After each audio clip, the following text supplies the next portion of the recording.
ஒரு சிறிய கிராமத்தில் அகில் மற்றும் தாரோ என்ற 2 சகோதரர்கள் வசித்து வந்தனர். அவர்கள் மிகவும் ஏழைகளாக இருந்தனர். உணவு மற்றும் துணிகளை வாங்குவதற்கு போதுமான பணம் சம்பாதிக்க தினமும் கடினமாக உழைத்தனர். ஒரு நாள் காடு வழியாக நடந்து செல்லும் போது சகோதரர்கள் ஒரு மறைந்திருக்கும் குகையை கண்டனர். குகைக்குள் தங்க நாணயங்கள் நிறைந்த ஒரு பெட்டியை கண்டார்கள். அண்ணனான அகில் பேராசை கொண்டவர்.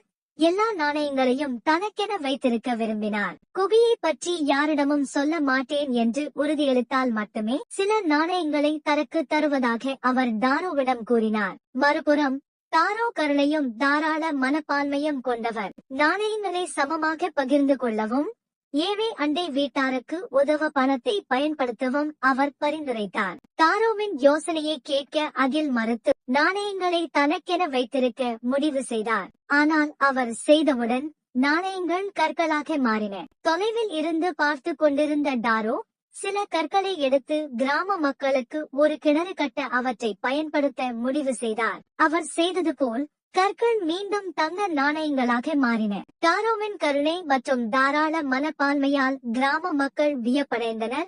விரைவில் முழு கிராமமும் செழிக்கத் தொடங்கியது. பேராசை மற்றும் சுயநலம் இழப்பு மற்றும் துன்பத்திற்கு வழிவகுக்கும். அதே நேரத்தில் கருணை மற்றும் தாராள மனப்பான்மை செழிப்பையும் மகிழ்ச்சியையும் தரும்.